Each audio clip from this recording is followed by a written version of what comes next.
منكر فضائلهم أجمعين. أما بعد فقد قال رسول الله صلى الله عليه وآله وسلم إن الحسين مصباح الهدى وسفينة النجاة. الصلوات.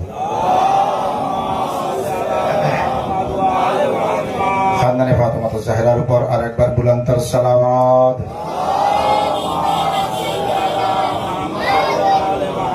সমস্ত তারিফ ও প্রশংসা একমাত্র অদৃশ্য শক্তি পাক আল্লাহ রাব্বুল আলামিনের জন্য। আল্লাহ তাআলার হামদ সানা এবং প্রশংসা। আজ মুহররমের 9 তারিখ রাত। এই রাতের মজলিস একটি এখনই শেষ হলো, এই দ্বিতীয় মজলিস বা আখেরি মজলিস। আল্লাহ আপনাদের এই আমলকে কবুল করুক। বড়ই ফজিলাত রাখে ইমাম হুসাইন আলাইহিস সালাম। ইমাম হুসাইন আলাইহিস সালাম আসলেই দুনিয়ার মানুষ তাকে চিনতে পারেনি। তাকে যারা বেশি চিনেছে তারা আসমানে থাকে। আসমানে যারা থাকে তারাই বেশি চিনেছেন হুসাইন আলাইহিস সালামকে। জমিনের মানুষ হুসাইন আলাইহিস সালামকে চিনতে পারেনি। যেমন তার পিতা আলী আলাইহিস সালাম বলেছিলেন, আমি জমিনের রাস্তার থেকে আসমানের রাস্তা বেশি চিনি। এমনি বলেন। তো এনাদের চেনা বড় কঠিন।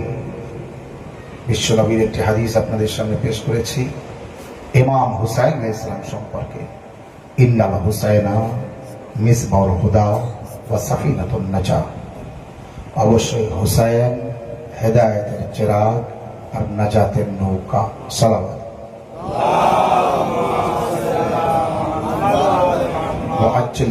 যেমন তেমন ব্যক্তি না, আপনি অন্য কোন মানুষের সম্পর্কে এমন হাদিস খুঁজে পাবেন না, কিন্তু ইমাম হুসাইন আলাইহিস সালাম সম্পর্কে আল্লাহ নবী অনেক হাদিস বলে গিয়েছেন। অনেক হাদিস শুধু হুসাইন আলাইহিস সালাম সম্পর্কে। মারিফাতে হুসাইন আমাদের মধ্যে থাকা দরকার। ইমাম হুসাইন আলাইহিস সালামকে যেন আমরা চিনতে পারি, ইমাম হুসাইন আলাইহিস সালামকে যেন আমরা বুঝতে পারি, ইমাম হুসাইন আলাইহিস সালামকে যেন আমরা ভালোবাসতে পারি। কারণ দুনিয়ার মানুষ যদি শিক্ষা পেতে চায় তো হুসাইনকে পেতে হবে। যদি দুনিয়ার মানুষ শিক্ষা অর্জন করতে চায়, জ্ঞানী হতে চায়, শিক্ষিত হতে চায়, তো ইমাম হুসাইন আলাইহিস সালামকে ভালোবাসতে হবে। আর যদি নাজাত পেতে চায় তো হুসাইন আলাইহিস সালামকে ভালোবাসতে হবে। কারণ হুসাইন হলো শিক্ষার প্রদীপ। যে হুসাইনকে পাবে সে শিক্ষা পাবে। প্রদীপ মানে আলো, এমনই একটি আলো, শিক্ষার আলো। আপনি যদি শিক্ষা অর্জন করতে চান তো ওই আলোয় যেতে হবে যে আলোর নাম হুসাইন, যে আলোর নামই হুসাইন। ये ইমাম হুসাইন আলাইহিস সালামকে যে পায়নি সে শিক্ষা পেয়েছে, কিন্তু অন্ধকারের শিক্ষা, সে রোশনি পাবে না, সে আলো পাবে না। আর ইমাম হুসাইন আলাইহিস সালামকে যে ধরবে না, ইমাম হুসাইন আলাইহিস সালামকে যে ভালোবাসবে না, সে নাজাত পাবে না। নাজাতের তরি হচ্ছে হুসাইন। হুসাইন আলাইহিস সালামের নৌকা, হুসাইন আলাইহিস সালামকে ভালোবাসা এমনই তরি, এমনই নৌকা, যে হুসাইন আলাইহিস সালামের মহব্বতের নৌকায়, যে হুসাইন আলাইহিস সালামের ভালোবাসার ওই তরিতে সওয়ার হলো সে নাজাত পেল, যে সওয়ার হয়নি সে নাজাত পায়নি। সালাওয়াত মুহাম্মদ ওয়া আলি মুহাম্মদ। শত্রু যদি সারা জীবনের জন্য থাকেন, মনে করুন আপনি 10 বছর 20 বছর আহলে বাইতের দুশমন, কারণ আহলে বাইতকে চেনেন না, আহলে বাইতকে ভালোবাসেন না, আহলে বাইতের প্রশংসা আপনার পছন্দ হয় না, সহ্য হয় না। কোন একদিনের জন্য যদি আপনি বুঝতে পারেন যে আহলে বাইত ঠিক, আমি এতদিন ভুল করেছিলাম, সাথে সাথে আপনি মনে মনে তওবা করুন আর আহলে বাইতকে ভালোবাসুন। দেখবেন ইমাম হুসাইন আলাইহিস সালাম এত বড় উপহার আপনাকে দেবে যা জিন্দেগিতে আপনি কোথাও পাননি এবং কোন দিনের জন্য পাবেন না। সব থেকে বড় উপহার আপনাকে জান্নাত দেবে, আর কি চান? আর যদি হুসাইন আলাইহিস সালামকে ভালো না বাসেন তা দুনিয়ার সব পাবেন, আপনি জান্নাত পাবেন না। সালাওয়াত মুহাম্মদ ওয়া আলি মুহাম্মদ। টাকার বিনিময়ে সব পাওয়া যায়, টাকার বিনিময়ে জান্নাত পাওয়া যায়? দুনিয়ার কেউ পেয়েছে? টাকার বিনিময়ে জান্নাত কিনতে গিয়েছিল কে? কে?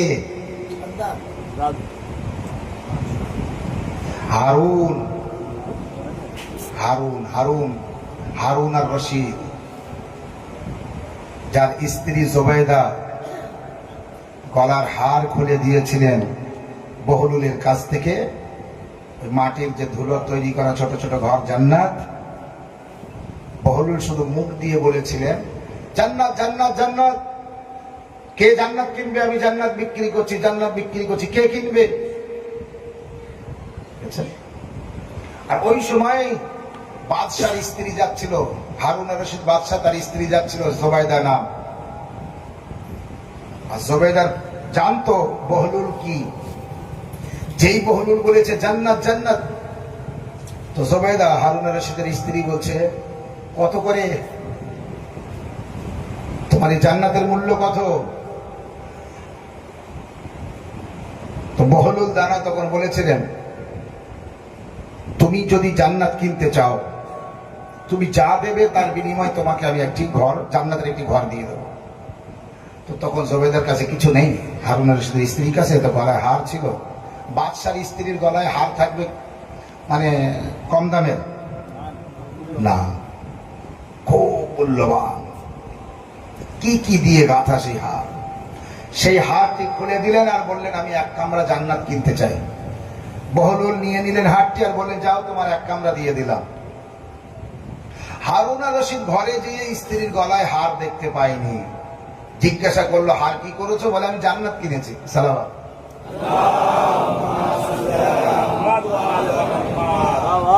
কোথায় জান্নাত পেয়েছো?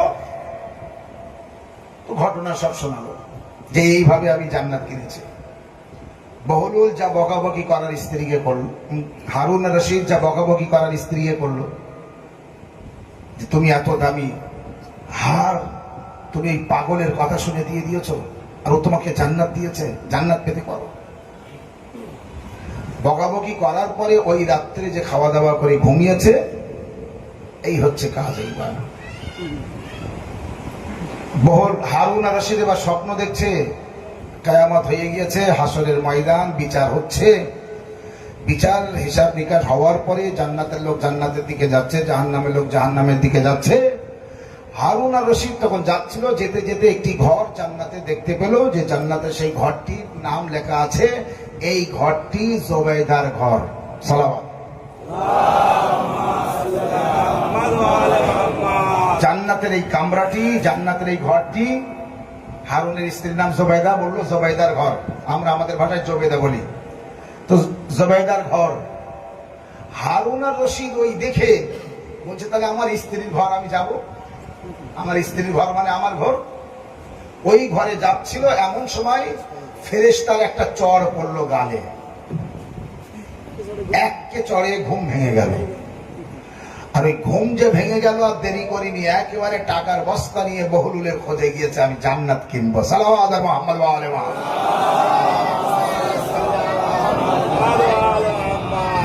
বহলুল ওদিকে তাকিয়ে আছে, তো জান্নাত কেনাবো আয়। হারুন রশিদ যখন খুঁজতে খুঁজতে বহলুলের কাছে গিয়েছে, আর বহলুলের ইতিহাস আপনারা জানেন, যাকে লোক পাগল বলতো, যাকে লোক পাগল বলতো। কিন্তু যদি বহলুলের সাথে কেউ ভালো ব্যবহার করেছে আর বহলুলকে বুদ্ধিমান বলেছে, তো বহলুল তাকে যে বুদ্ধি দিয়েছে, বুদ্ধিমানের মতো বুদ্ধি দিয়েছে। আর বহলুলকে যদি কেউ পাগল বলেছে আর পাগল বলার পরে বুদ্ধি চেয়েছে, তো এমন বুদ্ধি দিয়েছে একেবারে ফকির করে দিয়েছে। ইতিহাস আছে। যখন শেষে বহলুলের কাছে, বহলুল তুমি কি সর্বনাশ করলে? তুমি বলেছিলে না পাগল, তো পাগলের মতন যুক্তি দিয়েছে। কিন্তু যদি কেউ বলে বহলুল খুব বুদ্ধিমান, আর তারপরে যুক্তি নেয়, তো তাকে যা যুক্তি দিয়েছে ব্যবসায় সে লাভবান হয়েছে, এর নাম বহলুল। ওই জামানার আয়তুল্লাহ, এই জামানার আমরা যে আয়তুল্লাহ বলি, ওই জামানার আয়তুল্লাহ আপনি চিন্তা করে পারেন।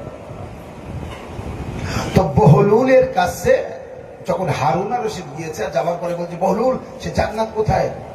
বলে কোন জান্নাত? বলে তুমি যে বিক্রি করছিলে। বলে কি জন্য বিক্রি করবো? বলে আমি কিনতে এসেছি। বলে তোমার, এবার বলে বহলুল কত দাম? তো বহলুল তখন বলছে তোমার এই রাজত্বে যা আছে সমস্ত কিছু দিয়ে দিতে হবে, তারপরও একটি ঘর জান্নাতে তুমি কিনতে পারবে না।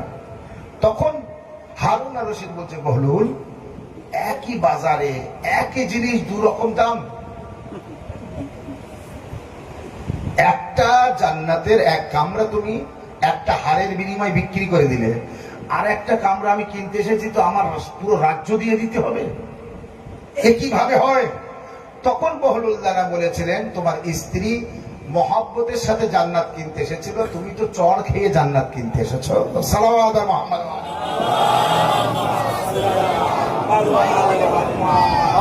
তুমি তো এমনি কিনতে আসোনি, তুমি তো থাপ্পড় খেয়ে তাই এসেছো। অতএব তোমার জন্য আলাদা দাম হবে, আলাদা মূল্য হবে।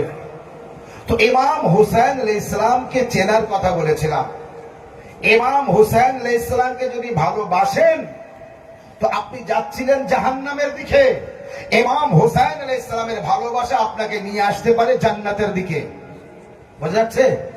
আপনি যা অপরাধ করেছেন আপনি জাহান্নামে যাবেন, কিন্তু ইমাম হুসাইন আলাইহিস সালামকে যদি ভালোবাসেন তো ইমাম হুসাইন আলাইহিস সালামের ভালোবাসা আপনাকে জান্নাত দিতে পারে না? পারে না? দেইনি? কারবালায়, শাবে আশুরায় এত বড় গুনাহগার হযরত, এত বড় গুনাহগার হুর, যাকে ইমাম হুসাইন আলাইহিস সালাম বানিয়ে দিলেন হযরতে হুর। সালাওয়াত মুহাম্মদ ওয়া আলি মুহাম্মদ। ইমাম হুসাইন আলাইহিস সালামকে যদি এতদিন না মেনে থাকেন, ইমাম হুসাইন আলাইহিস সালামকে যদি এতদিন ভালো না বেসে থাকেন, এখনো সময় আছে বলবো হুসাইন ইবনে আলীকে ভালোবাসতে। ইমাম হুসাইন আলাইহিস সালামকে ভালোবাসুন। তবে ওই পাড়ার লোক যেমন পাড়ার লোকের ভালোবাসে এমন ভালোবাসলে হবে না। আপনার নিকটতম আত্মীয় বা রক্তের সম্পর্ক যেমন ভালোবাসেন, এ ভালোবাসা যেমন তেমন ভালোবাসা। ইমাম হুসাইনের ভালোবাসা যেমন তেমন ভালোবাসা না, জীবন প্রয়োজন পড়লে দিয়ে দিতে হবে, এর নাম ভালোবাসা। আর এই ভালোবাসা যদি দিতে পারেন তো আপনি জাহান্নামী হওয়ার পরও ইমাম হুসাইন আলাইহিস সালাম চাইলে আপনি জান্নাতি হয়ে যাবেন।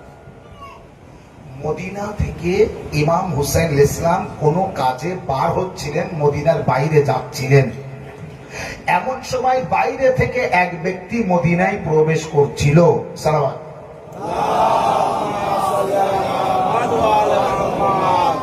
এটা বলে আমি মুসাইবে দেব। একটি ঘটনা, ইমাম হুসাইন আলাইহিস সালাম মদিনা থেকে বাইরের দিকে যাচ্ছিলেন, কোন কাজে বার হচ্ছিলেন, মানে মদিনা ছেড়ে, মনে করি আমরা আচ্ছা আমি এখান থেকে বার হয়ে যাচ্ছি হাসনাবাদের দিকে কোন একটা জায়গায়। তো ইমাম হুসাইন আলাইহিস সালাম মদিনা ছেড়ে বাইরের দিকে কোনো কাজে যাচ্ছিলেন, আর বাইরের এক ব্যক্তি মদিনায় প্রবেশ করছিল ঘোড়ার পিঠে সওয়ার হয়ে, হাতে তলোয়ার নিয়ে, খুব রাগে গড়গড় করতে করতে। আসার পরে ইমাম হুসাইন আলাইহিস সালামের সাথে দেখা হলো। ইমাম হুসাইন আলাইহিস সালামকে সে বলছে, এখানে আলী থাকে না? তার ভাষায়, আমরা মৌলা আলী আলাইহিস সালাম বলি, কিন্তু সে তার ভাষায় বলছে এখানে আলী থাকে না? ইমাম হুসাইন আলাইহিস সালাম বললেন, হ্যাঁ থাকে। তো বললো, আমার খুব দরকার, তার সাথে আমার খুব প্রয়োজন সাক্ষাৎ করার, তো আমি তো চিনি না, তুমি একটু চিনিয়ে দেবে? ইমাম হুসাইন আলাইহিস সালাম বললেন, হ্যাঁ অবশ্যই চিনিয়ে দেবো, কিন্তু বলো তোমার দরকার কি, তোমার কাজ কি, আলীর সাথে তোমার কাজ কি? বলে, কাজ আমি আলীর মাথা কাটতে এসেছি। কি করতে এসেছি? কি করতে এসছে? আলীর মাথা কাটতে এসেছি। কারণ? কারণ আমি জানি না, আমি অনেক টাকা পাবো, আমি অনেক টাকা পাবো আলীকে মারতে পারলে। আলীর মতো খারাপ ব্যক্তি নেই, আলীর মতো নাউজুবিল্লাহ, আলীর মতো খারাপ ব্যক্তি নেই, এই ওই বলে খুব নিন্দা করে যাচ্ছে মাওলা আলী আলাইহিস সালামের। ইমাম হুসাইন আলাইহিস সালাম তার প্রতি ভালো ভাবে দেখছিলেন না। যখন মাওলা আলী আলাইহিস সালামের প্রতি নিন্দা করে যাচ্ছে তখন ভালো নজরে নেইনি। কেন এই ব্যক্তি আমার বাবাকে গালি দেয়? তখন সে ব্যক্তি ইমাম হুসাইন আলাইহিস সালামকে দেখে বুঝতে পারে, সন্দেহ হয়, জিজ্ঞাসা করে, আচ্ছা আমি হযরত আলী আলাইহিস সালাম, আমি আলী সম্পর্কে নিন্দা করছি, গালি দিচ্ছি, খারাপ কথা বলছি, তোমার চেহারা কেন রাগ রাগ ভাব দেখাচ্ছে? তোমার চেহারা দেখে মনে হচ্ছে যে তোমার যেন সহ্য হচ্ছে না। ইমাম হুসাইন আলাইহিস সালাম বললেন, তুমি যার সম্পর্কে যা বলছো তাকে চেনো? বলে, না। জানো? না। বলে, তাহলে তুমি যে কথাগুলি বলছো এই কথাগুলি তার মধ্যে আছে, এটা তোমার জানা আছে? বলে, আমি শুনে এসেছি। আমাকে এইভাবে শুনিয়ে পড়িয়ে বুঝিয়ে পাঠানো হয়েছে এবং আমাকে রাগিয়ে দেওয়া হয়েছে, আমি তার মাথা কাটতে এসেছি। ইমাম হুসাইন আলাইহিস সালাম বললেন, যদি তুমি তার মাথা কাটো তো কি তোমার লাভ হবে? বলে, আমি অনেক টাকা পাবো।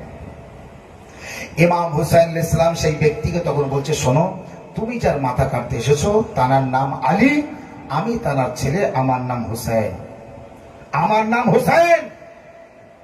তুমি যা তার সম্পর্কে এতক্ষণ যা বলেছো তুমি জানো, কতটা তুমি ঠিক জানো, তবে শোনো, আমি তার ছেলে হয়ে বলছি, তোমার কিছু প্রয়োজন পড়ে তো বলো, আমি মিটিয়ে দেবো। এবার শোনো, তোমার যদি কিছু প্রয়োজন পড়ে তো আমি তোমাকে মিটিয়ে দেবো। যদি তোমার ঘর লাগে আমি তোমাকে ঘর দেবো, যদি তোমার টাকা লাগে আমি তোমাকে টাকা দেবো, যদি তোমার পোশাক লাগে আমি তোমাকে পোশাক দেবো, যদি তোমার সওয়ারির জন্য ঘোড়া লাগে, উট লাগে, আমি তাও দেবো, জুতো লাগে তাও দেবো, জামা লাগে তাও দেবো, ঘর লাগে তাও দেবো, খাদ্য লাগে তাও দেবো, পয়সা লাগে তাও তোমাকে আমি দিতে রাজি আছি। বলো তুমি কি চাও, বলো তোমার কি দরকার। তখন সে বলছে, আমি তো এসেছিলাম পয়সার জন্য, কিন্তু আমি জানতে পেরেছি তোমার মতো, তুমি এতটা তোমার বাবার সম্পর্কে বলার পরও তুমি যখন আমার প্রতি এই ব্যবহার দেখাচ্ছ কি আমার যা যা লাগবে তুমি আমাকে দেবে, আমি এখানে তওবা করে নিচ্ছি, আমি হযরত আলীকে মারবো না, আমি হযরত আলীর মাথা কাটবো না, আমি তওবা করছি, আমি আমার জায়গা থেকে ফিরে আসছি এবং এতক্ষণ পর্যন্ত যা আমি হযরত আলী সম্পর্কে মন্তব্য করেছিলাম আমি সেগুলি ফিরিয়ে নিচ্ছি এবং আমি তওবা করছি, আমি আর আলীর শত্রু না, আমি আজ থেকে হযরত আলীর বন্ধু এবং আপনজন হয়ে গিয়েছি। আমি আলীকে ভালোবাসবো, কারণ আলীর মতো ভালো ব্যক্তি নেই। তার ছেলে হুসাইন, তুমি যদি এত ভালো হও তো তোমার বাপ আলী কত ভালো, তোমার বাবা আলী কত ভালো। ওই সময় ইমাম হুসাইন আলাইহিস সালাম বললেন সেই ব্যক্তিকে, তুমি কিছু অর্থ চাও? বলে, যদি হতো তাহলে ভালো হতো, আমার বাড়িতে দরকার, আমার অভাব আছে। ইমাম হুসাইন আলাইহিস সালাম বললেন, আসমানের দিকে তাকাও। সে ব্যক্তি উপরের দিকে তাকালো, তাকানোর পরে দেখছে বড় একটি চিল আসছে। ইমাম হুসাইন আলাইহিস সালাম বললেন, ওই চিলটি তোমার কাছে আসছে। সেই চিল বড় বড় একটি চিল আসলো, পরিন্দা আসার পরে একটা বড় প্যাকেট ওই ব্যক্তির হাতে দিয়ে দিল। ব্যক্তি প্যাকেটটা ধরলো, চিল আবার উড়ে চলে গেল। এবার ইমাম হুসাইন আলাইহিস সালাম বলছে, দেখো ভালো করে প্যাকেটের মধ্যে কি আছে। দেখে এক প্যাকেট সোনা ভর্তি। সালাওয়াত আলা মুহাম্মদ ওয়া আলি মুহাম্মদ। সে ব্যক্তি তখন বলছে, আমি কি করবো এতটা সোনা? বলে, তুমি বলছিলে না একটু আগে যে আমার অর্থের দরকার, আমার টাকার দরকার, আমার পয়সার দরকার, তাই হযরত আলীর মাথা কাটতে এসেছি। আরে তুমি হযরত আলীর মাথা কেটে এতটা পেতে? বলে না। বলে, ভালোবাসায় কতটা পাচ্ছ? এর নাম হুসাইন ইবনে আলী। ঘটনাটা বলেছে এই জন্য, ইমাম হুসাইন আলাইহিস সালামকে ভালোবাসতে। বলুন, ওই চিলটা আসলো কোথা থেকে? ওই সোনার প্যাকেটটা আসলো কোথা থেকে? ये वो হুসাইন ইবনে আলী, ये वो আহলে বাইত, যখনই যা মনে করে তাই করতে পারে। ये চিল ছিল না আসমানে, হুসাইন বলেছে তো এসেছে। সালাওয়াত আলা মুহাম্মদ ওয়া আলি মুহাম্মদ। ইমাম হুসাইন আলাইহিস সালামকে ভালোবাসো। ইমাম হুসাইন আলাইহিস সালাম হচ্ছে শিক্ষার প্রদীপ, নাজাতের নৌকা। হুসাইন এমনই একটি আলো, এই আলো যার কাছে যাবে থাকবে সে জান্নাতে প্রবেশ করতে পারবে। আর হুসাইন নামক আলো, রোশনি ও বাতি যার কাছে থাকবে না সে জান্নাতে প্রবেশ করতে পারবে না। সালাওয়াত আলা মুহাম্মদ।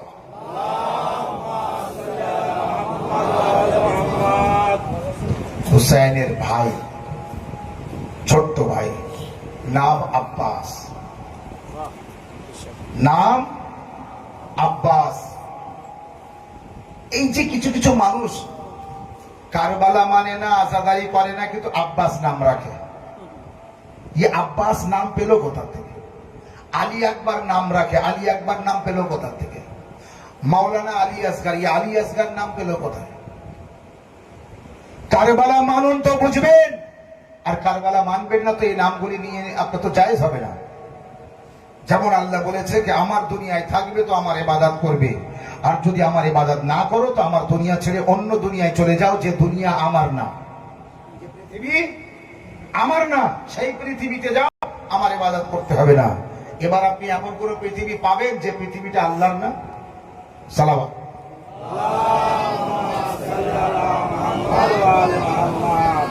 আব্বাস আলমদার রাস্তায় ছিলেন, এক ব্যক্তি এসছে ঘোড়ার পিঠে সওয়ার, তলোয়ার নিয়ে। আব্বাস আলমদারের সাথে দেখা, সে এসে ওই একই কথা বলছে, মানে এটি অন্য একটি ঘটনা বলছে, এখানে আলী বলে একজন আছে না? আব্বাস আলমদার বললেন হ্যাঁ আছে। তো বললেন একটু আমাকে চিনিয়ে দেবে? বলে হ্যাঁ চিনিয়ে দেবো। বলে আমার খুব দরকার। আব্বাস আলমদার বললেন, ছোট্ট আব্বাস তখন, আব্বাস আলমদার বললেন কি ব্যাপার, তোমার কি দরকার? বলে আমি আলীর মাথা কাটতে এসেছি। বলে কেন আলীর মাথা কাটবে? বলে এই জন্য আলীর মতো খারাপ ব্যক্তি আর নেই, তাই আমি আলীর মাথা কাটতে এসেছি। আব্বাস আলমদার বললেন আচ্ছা তুমি তার মাথা কাটবে, তো আগে আমার মাথাটা কাটো না, আগে আমার মাথাটা কাটো। তখন সে বলছে তুমি এইটুকু ছেলে, তুমি বড় বড় কথা, ছোট মুখে বড় কথা, ছোট্ট একটা ছেলে তুমি আমার মতো একটা বীর পেহলওয়ান শক্তিশালী ব্যক্তির সাথে কথা বলছো? আব্বাস আলমদার, সে তো জানে না আমি কার সাথে কথা বলছি। আব্বাস আলমদার বললেন তুমি যদি পারো আমার মাথা কাটতে তো ঘোড়ার পিঠ থেকে নামো আর আমার মাথাটা কাটো। পারবে? এবার সে রেগে গেল, ঘোড়ার পিঠ থেকে নামলো, ঘোড়ার পিঠ থেকে নেমে আব্বাস আলমদারকে মারবে। আব্বাস আলমদার বলছেন আমাকে পরে মেরো, আমি এই দাঁড়িয়ে আছি, আমাকে একটু নাড়িয়ে দেখো তো, আমাকে একটু নাড়িয়ে দেখো। অত বড় শক্তিশালী ব্যক্তি হযরত আলী আলাইহিস সালাম, সবাই আলী আলাইহিস সালামের শত্রুরা জানতো আলীর কত ক্ষমতা। তাহলে যে কোনো ব্যক্তিকে কিন্তু আলী আলাইহিস সালামকে মারার জন্য পাঠাবে না। তো এত বড় শক্তিশালী ব্যক্তিকে পাঠিয়েছে। আব্বাস আলমদার চুপচাপ দাঁড়িয়ে পড়লেন। এবার তাকে বললেন তুমি যদি পারো তো আমাকে একটু নাড়িয়ে দেখো। সে বহুত চেষ্টা করেছে আব্বাস আলমদারকে নাড়ানোর জন্য। একটা পাহাড়কে যেমন কেউ নাড়াতে পারে না, যতই মানুষ ধরে চেষ্টা করুক নাড়াতে পারে, একেবারে পাথরের মতো আব্বাস আলমদার দাঁড়িয়ে আছে। তখন সে বলছে আচ্ছা আমি তো তোমাকে হেলাতে পারিনি, নাড়াতে পারিনি, তুমি আমাকে দেখো তো পারো কি। এবার সে চুপচাপ দাঁড়িয়ে পড়লো। আমরা যেমন হাতে কিছু একটা ছোট্ট কাঠকুটো নেই আর ফেলে দিই, আব্বাস আলমদার সেই ব্যক্তির জামার কলার ধরলো আর আছাড় দিয়ে জমিনে ফেললো। জমিনে যে আছাড় মেরেছে তখন বলছে এই আমাকে ছেড়ে দাও, ছেড়ে দাও, আমি মারা যাবো, তুমি কে, তুমি কে, তুমি কে? তখন আব্বাস আলমদার বললেন তুমি যাকে মারতে যাচ্ছ আমি তার ছেলে, নাম আব্বাস। তুমি যাকে মারতে যাচ্ছ আমি তার ছেলে, নাম আব্বাস। তুমি যার মাথা কাটতে যাচ্ছ আমি তার ছেলে, নাম আব্বাস। সালাওয়াত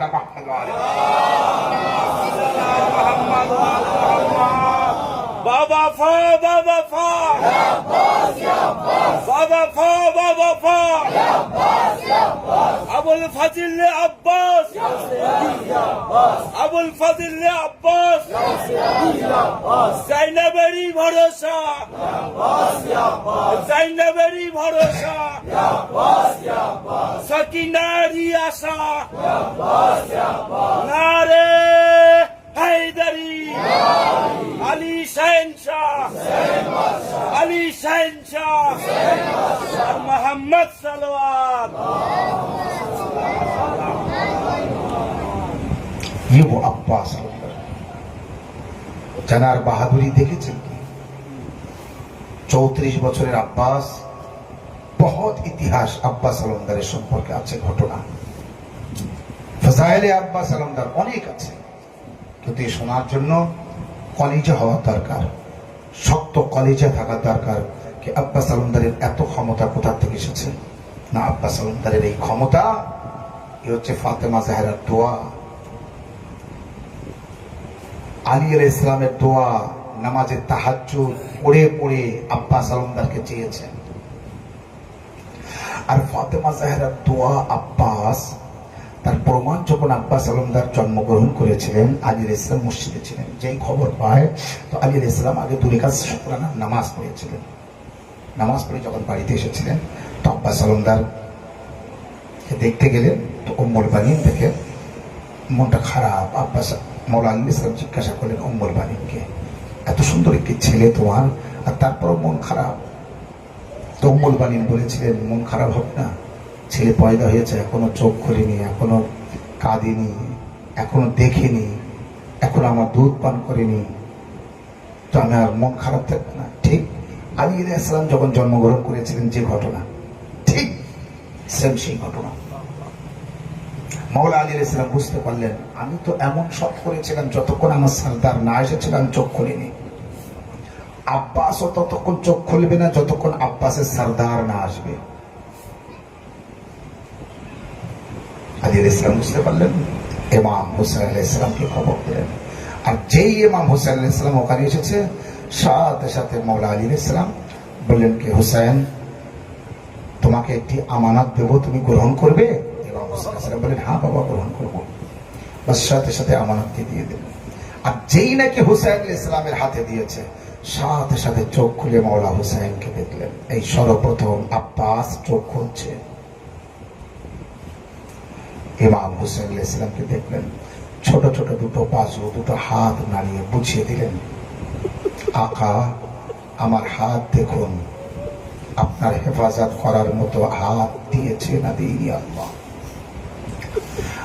এই জন্য ইমাম হুসাইন আলাইহিস সালাম কে আখেরি বার আব্বাস আলমদার বলেছিলেন, মাওলা আমি দুনিয়া এসে সর্বপ্রথম আপনার জিয়ারত করেছিলাম, চোখ খুলে আপনাকে দেখেছিলাম। আমি দুনিয়া থেকে যাওয়ার সময় আপনাকে দেখতে দেখতে যেতে চাই, আপনার জিয়ারত করতে চাই, আপনাকে দেখে তারপরে আমি শাহাদাত বরণ করতে চাই।